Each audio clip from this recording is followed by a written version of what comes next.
깔뱅주의자라고 그러죠. 우리 장로 교인들은 예정의 교리를 믿습니다. 우리가 받은 구원은 내가 예수를 믿었기 때문이 아니라 하나님께서 만세전에 나를 택해 주셨기 때문이다. 하나님께서 선택해 주셔서 구원을 받았기 때문에 하나님의 마음이 변하지 않는 한 우리의 구원은 영원하다. 그래서 한번 택함 받은 사람은 하나님께서 끝까지 책임져 주신다.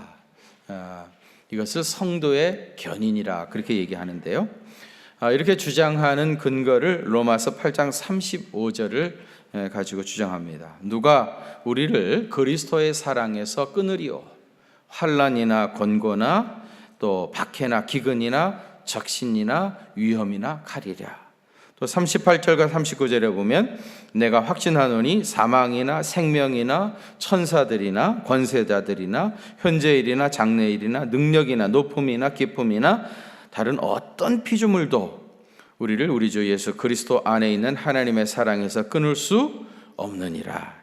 택함을 받고 하나님의 자녀가 된 사람은 하나님께서 끝까지 그 영혼을 책임져 주신다는 겁니다.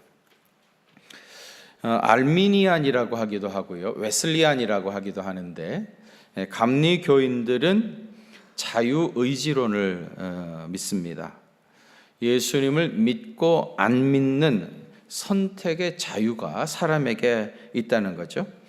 그래서 믿으면 누구든지 다 구원을 받을 수 있지만은 아무리 전도해도 끝까지 믿지 않으면 구원을 받을 수 없는, 그래서 자기 운명에 대한 책임은 자기 자신의 선택에 달려있다. 그들은 자유의지를 주장합니다. 이것도 어떻게 생각해 보면 그 말도 맞는 말이죠. 그런데 여러분, 누구 말이 맞는지 깊이 생각해 보시기 바랍니다. 우리가 처음에 예수님을 믿을 때 생각해 보세요. 그때 누군가 나에게 다가와서 예수님을 소개했습니다.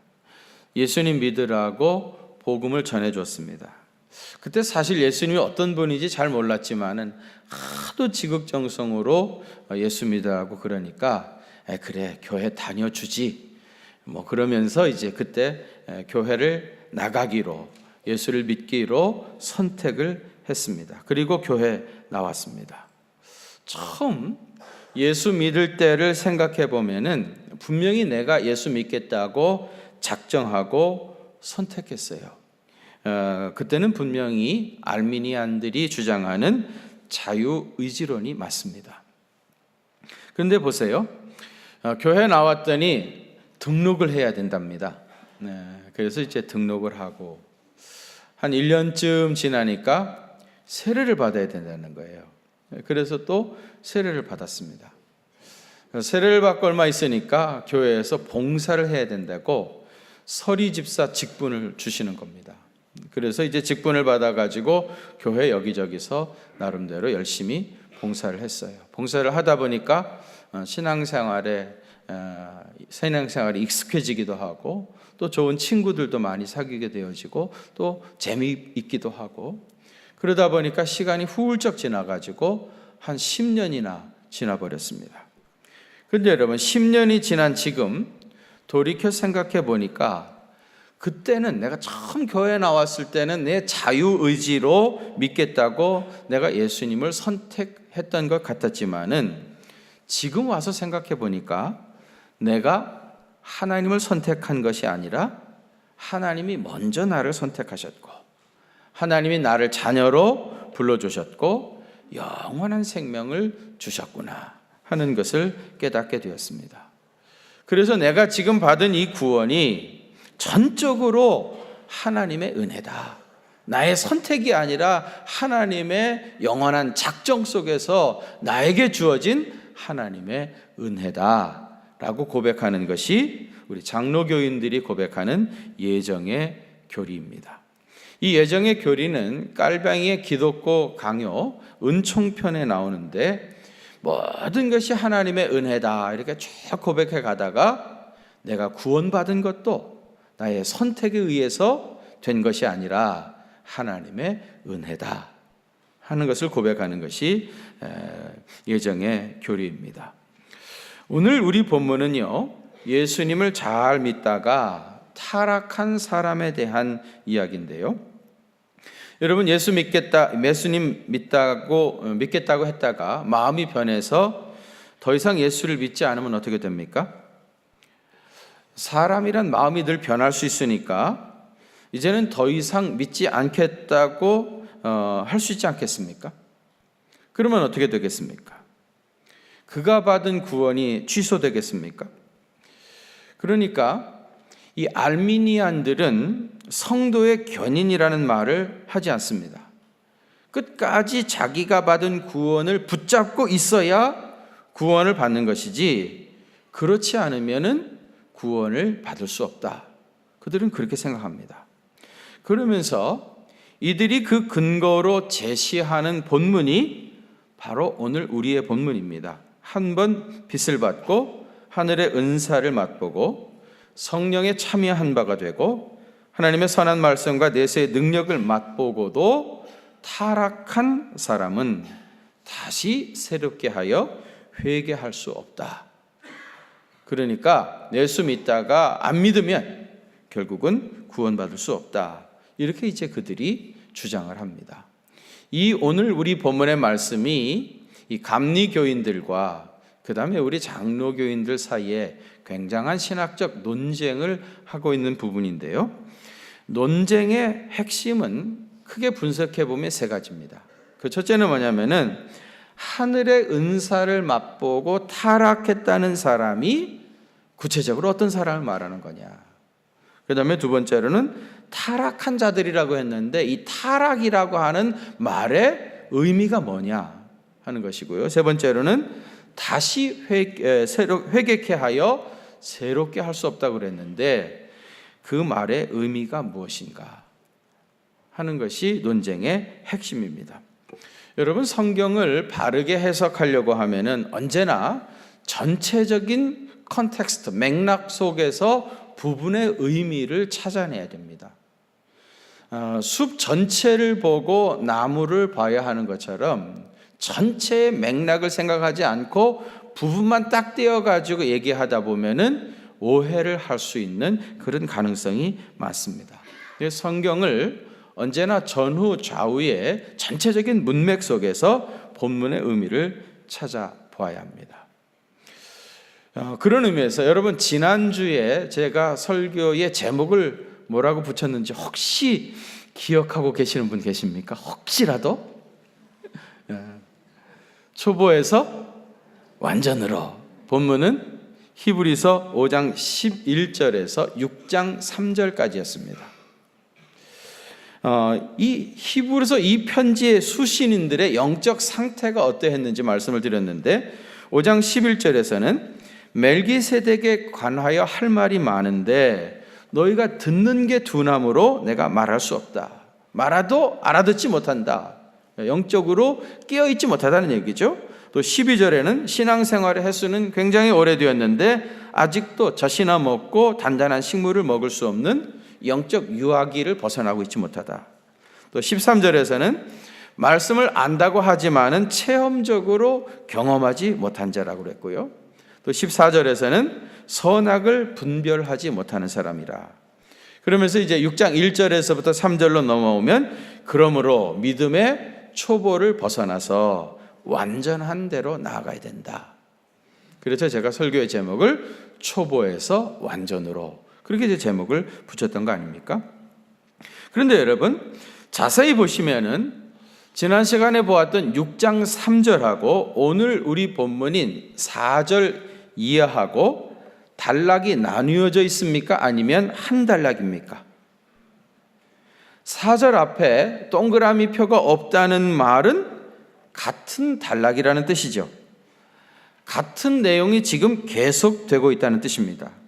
그러니까 사실은 지난 시간에 이 본문의 말씀을 붙여가지고 설교를 했어야 더 좋았는데 제가 설명해야 할 부분이 너무 많아가지고 부득불 한 본문을 두 개로 나누어서 설교를 하게 된 것입니다.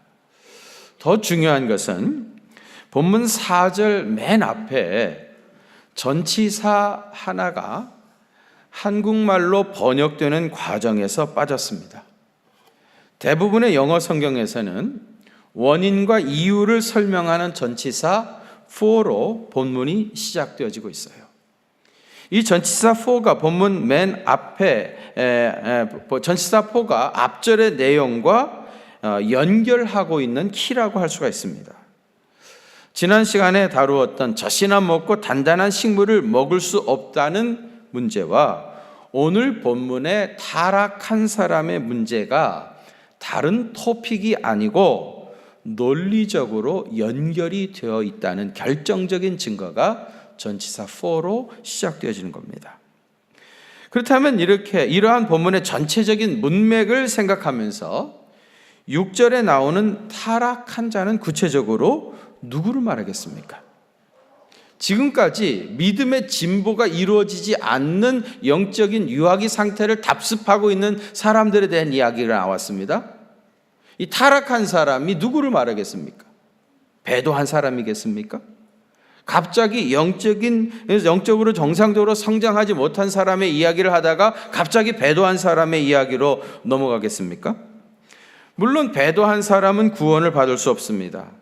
그러나 본문에서 말하고 있는 타락한 사람은 배도한 사람을 말하는 것이 아니라 하늘의 은사도 체험하고 성령의 역사도 경험하고 내세의 능력도 맛보고 그렇게 한참 신앙생활 열심히 하던 사람이었는데 갑자기 열정이 식어버리고 그래서 봉사도 하지 않고 믿음도 더 이상 자라지 않는 사람을 말하고 있는 겁니다. 이 사람은 분명히 예수님을 믿는 믿음 안에서 새 생명을 받은 사람이고요. 성령도 받은 사람이고 성령님이 그 속에 계신 사람이고요. 하나님의 선한 말씀과 내세의 능력도 맛본 사람입니다. 분명히 구원받은 백성입니다. 생명의 역사가 이미 시작된 사람입니다. 그런데 문제는 생명이 잉태되어서 어느 정도 잘 자라다가 더 이상 자라지 않는 겁니다. 정체되어 있는 정도가 아니라 오히려 퇴보하고 있는 겁니다. 사실 이런 사람은 우리 주변에도 상당히 많이 있습니다. 어떤 경우는 우리 자녀들도 이런 아이들이 있을 수가 있습니다. 그러니까 여러분 본문에서 하늘의 은사를 맛보고 타락했다는 사람은 배도한 사람을 말하는 것이 아니고 타락했다는 것도 배도했다는 말이 아니라 믿음이 정상적으로 성장하지 않고 장기간 영적 침체 중에 있는 사람이라는 뜻입니다. 이런 식으로 시간이 한없이 흘러가면 이 사람 영혼이 어떻게 되겠습니까? 다시 회복될 수가 없는 지경에 이르지 않겠습니까? 이런 의미에서 다시 새롭게 하여 회개하게 할 수 없다. 그렇게 말했던 겁니다. 그리고 여러분 6절 하반절 보세요. 이는 그들이 하나님의 아들을 다시 십자가에 못 박아 드러내놓고 욕되게 함이라고 했습니다. 믿음이 정상적으로 성장하지 못하고 영적 침체에 빠져 있는 것은 예수님을 십자가에 못 박는 것과 같이 주님을 욕되게 하는 일이라는 말입니다. 이어지는 본문 7절과 8절에 이것을 설명하기 위해서 아주 쉬운 비유를 들어서 얘기를 하는데요. 땅이 비를 맞아 좋은 채소를 내면 하나님께 복을 받고 똑같이 비를 맞고 가시와 엉겅퀴를 내면 저주를 받는다 그랬습니다. 이름을 붙이자면 두 밭의 비유라고 할 수 있는데요. 이 두 밭 모두가 비를 흡족히 받았습니다. 그런데 문제는 어떤 밭에는 싱그러운 채소가 가득히 자랐고요.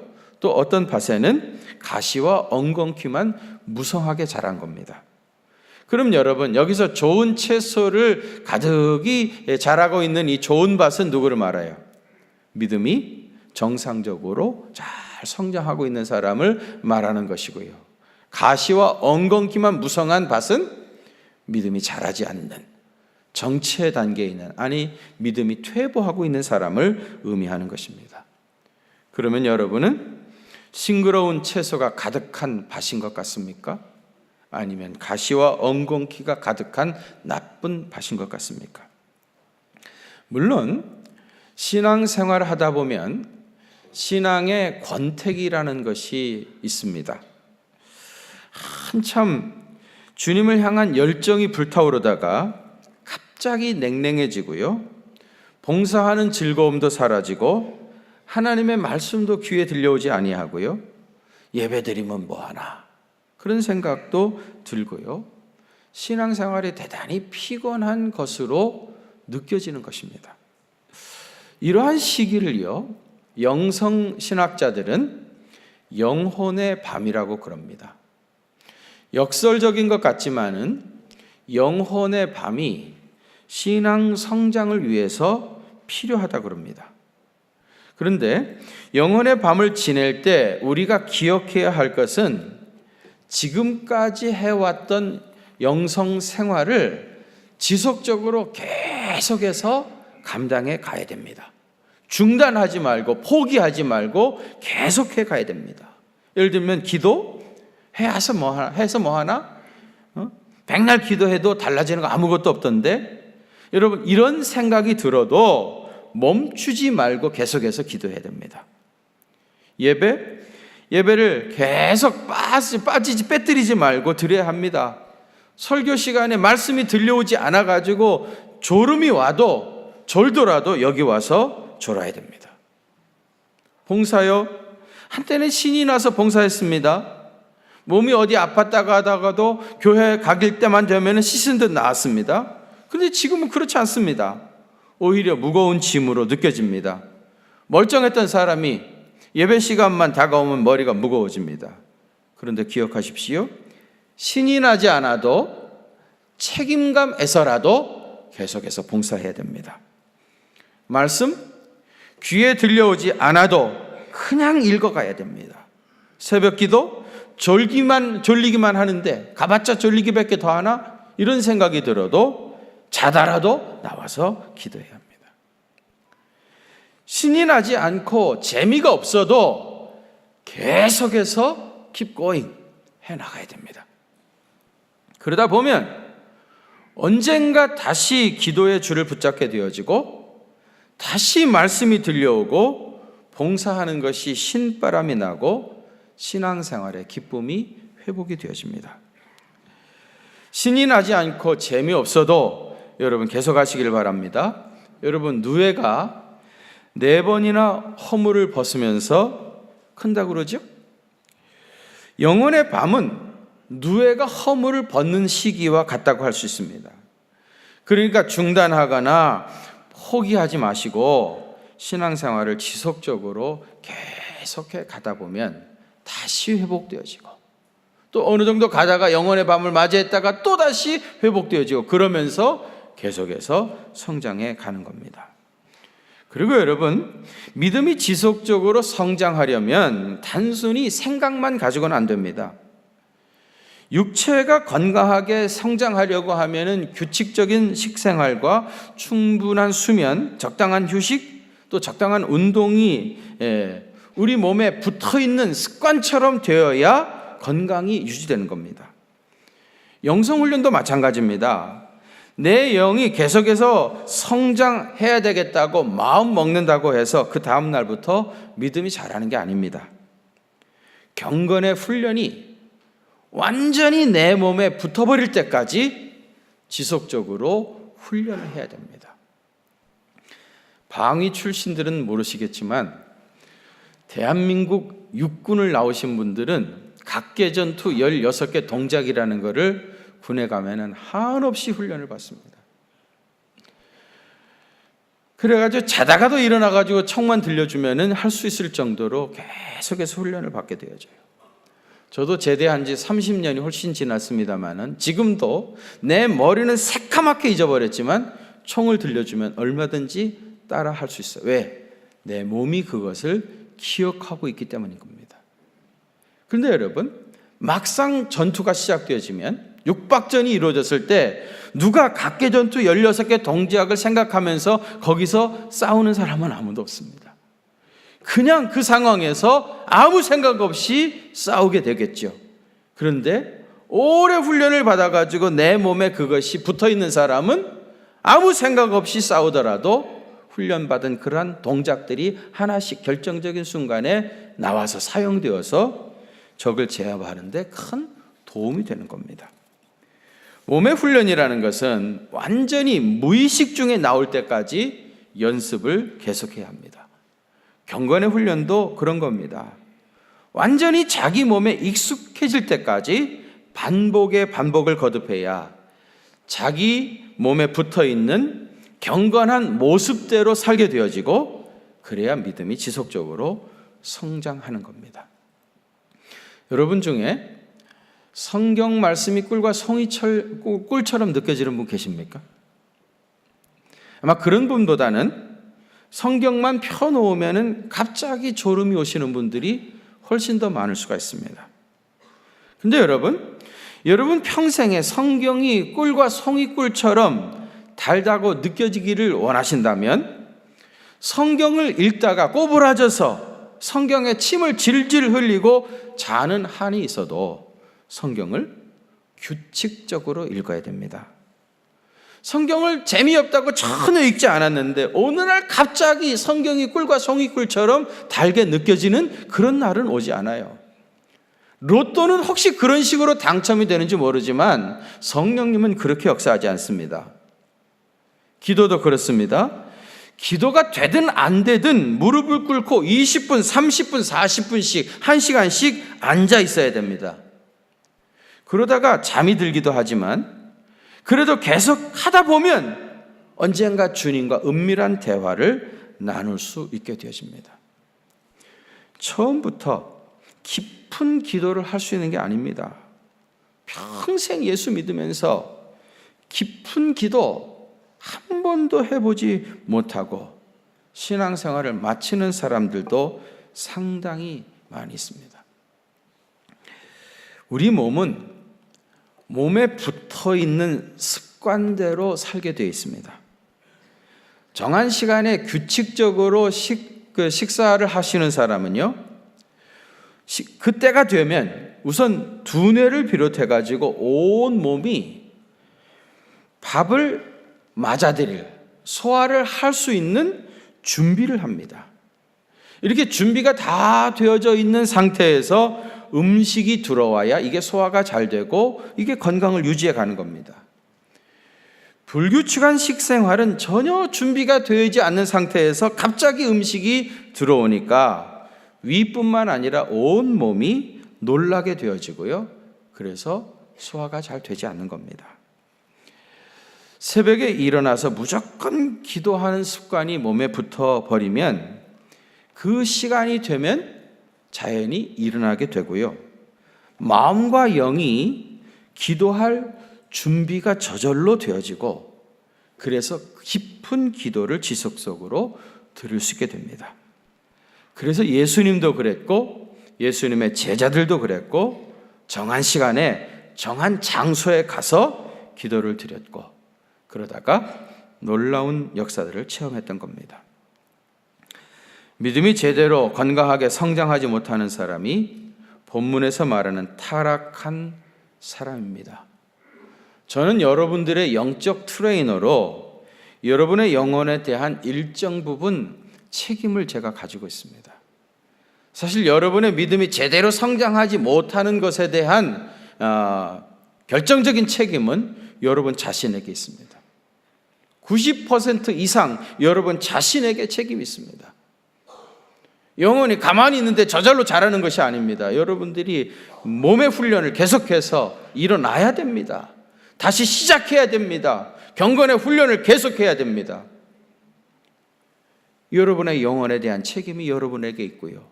트레이너라고 할 수 있는 저에게도 10% 이상의 책임이 있습니다. 그래서 제가 이렇게 강한 어조로 여러분들을 촉구하는 겁니다. 여러분, 믿음이 정상적으로 자라지 않은 사람이 본문에 타락한 사람입니다.